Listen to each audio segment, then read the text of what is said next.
Hi, gentlemen. So, protein synthesis is not the rate limiting step of hypertrophy or muscle gains. And what do I mean by that? If you watch my previous video, you will know that I believe that we got it wrong with regards of what constitutes the rate limiting step or what actually controls what's the axiom or the axis, for the control point of the hypertrophy paradigm. So if we are looking at a model of hypertrophy that actually can explain how fast and how much a muscle fiber can grow, I believe we got it all wrong. And I especially believe that we got it all wrong with regards to protein. So over the years and over the decades, there has been a lot of focus by the scientific community with more of the protein synthesis, protein absorption, and protein accretion, net protein balance type of studies. So what they are looking for in those studies is to know how much protein can you synthesize and for how long. And by doing that, by calculating how much protein you can synthesize and how much it breaks down during that period, they can subtract the amount that breaks down and add the synthesized, and you get the net balance. And if that net balance is positive, then we have a net positive balance and we have protein accretion. And that has been the focus of the anabolic controlling point of hypertrophy, meaning that you can only grow as fast as the amount of protein that you can accrete, or the amount of protein that you can accumulate in the form of myofibrillar protein, contractile protein, I should say. So that has been the focus of the scientific community. And that seems logical at first view. But protein seems to be more kind of a raw material for growth than actually a control point. And what I mean by that is protein is essential. Don't get me wrong. Protein is very essential. It's the most essential macronutrient for building muscle, for hypertrophy. But the thing with protein is that it goes in the category of more of a raw material for growth than actually a axis of or a control point for hypertrophy.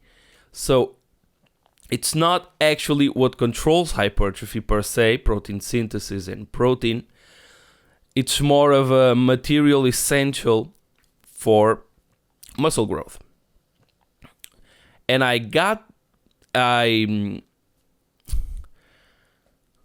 really got to this point because several of studies have noted that once you start working out, let's say you've never worked out a day in your life, and you start going to the gym and work out, for the hopes that you start to build a little bit of muscle. You do your resistance training, which is strength training basically. You try to grow muscle. The thing that happens with protein and protein synthesis in particular is that protein synthesis, when you first start to work out, shoots way up high. It's ridiculous. It goes above and beyond. And it does that, protein synthesis elevates that much because you are unaccustomed. You are what we call an unaccustomed trainee. So you've never worked out, you create a lot of damage in your muscle fibers, and that damage has to be has to be, you have to recuperate from that damage. You have to synthesize a lot of protein to build back what you've broken down. And on top of that, your body or your muscle fiber is also trying to build more muscle so that it can handle that stress of working out. So not only do you have to recuperate and you have to build back up and regenerate a lot of broken down pieces, a lot of broken down sarcomeres and myofibrils that break down when you first start to work out, but you also are trying to add to what you have. So protein synthesis elevates a lot when you start to work out, right? The thing is, and that has been a kind of a conundrum in the scientific community, is that the more you work out, the less protein synthesis you get after you work out. So let's say when you first start to work out, that first week, your protein synthesis elevates, let's say, 200%. Well, when you continue to work out and you become accustomed to training, that protein synthesis starts to come down, right? And that's important. That's the first clue, because if protein synthesis can hypothetically elevate to 200%, why doesn't it stay that way? Why does it come down? Something has to control it. Something has to tell it that, hey, we don't need that much protein synthesis. We have begun to handle the workload, and there's no need for you to be synthesizing that much protein. That has to be a control point above merely protein synthesis. Its function is to tell protein synthesis how much it can elevate and for how long. So that's another thing. When you are unaccustomed to resistance training, not only the amplitude, let's imagine that protein synthesis is a wave, right? So you get amplitude, which is the peak, and we have the wavelength. So the amplitude, it's how much protein synthesis, or the max amount of protein synthesis that you can synthesize at any 1 minute. And the wavelength is for how long that elevation above normal of protein synthesis you get. So not only when you first start to work out and you are unaccustomed to training, not only does the amplitude it's higher for when you first start to work out, right? Not only that, but the wavelength, the amount of time that you get elevated protein synthesis, is actually larger as well. But let's say we do this experiment, and you just started to work out, and I measure your protein synthesis, and I get 200% elevation for 72 hours. That's the first week of training. If I measure it again 2 years later, and assuming that you've been working out every day for those 2 years, I should get something like 150% elevation for 16 to 24 hours. So not only does the amplitude get smaller, but the wavelength also gets much shorter. So this is, like I said, the first clue, because if protein synthesis has the capacity to elevate that much, or to synthesize that much more protein per minute, per hour, and it can stay elevated for many more hours, why doesn't it stay that way to allow you to grow much faster?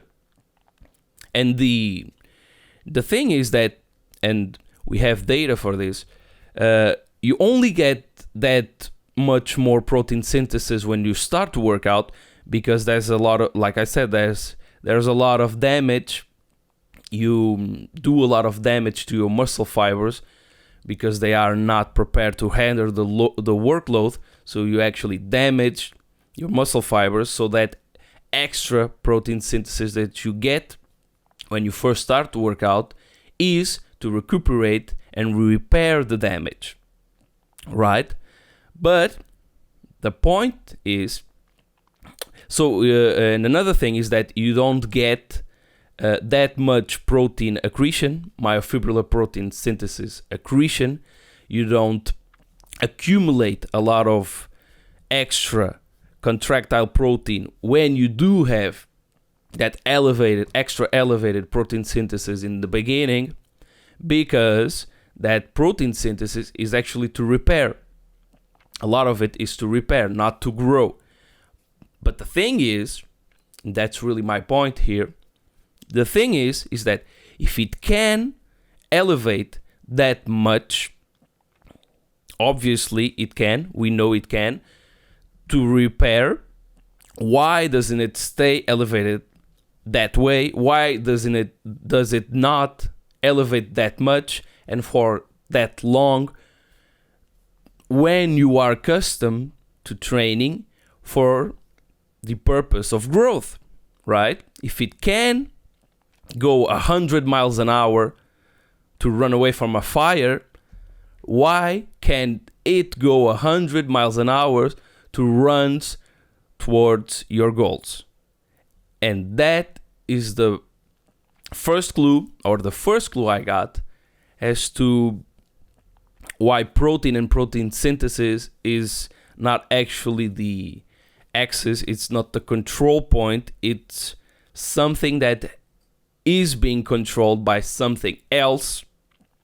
And that's really the key, is to finding out what's actually controlling protein synthesis and telling it, hey, we could synthesize a lot more protein for growth, but nah, we only use it for repair. And now that you are only synthesizing protein for growth, let's bring it down. We don't need to grow that fast, and maybe we don't need to grow at all. So I hoped you liked that video. And in the next video, we'll continue this series of breaking down what actually not triggers actually, but what actually controls and dictates how much muscle growth and how big you can get and how fast you can get that big. And I'll see you in the next video. Thank you for watching. Hey, fellow warrior. Thank you for watching that, and if you liked that video, you would also like to know that I've made my workouts and meal plans completely available for free. All you need to do is go to my website, which the link will be in the description of this video, and pick your poison, whether if you want to gain muscle or look fat and look completely shredded. You can pick whichever style of workout suits you better, and you can pick the meal plans according to your goals.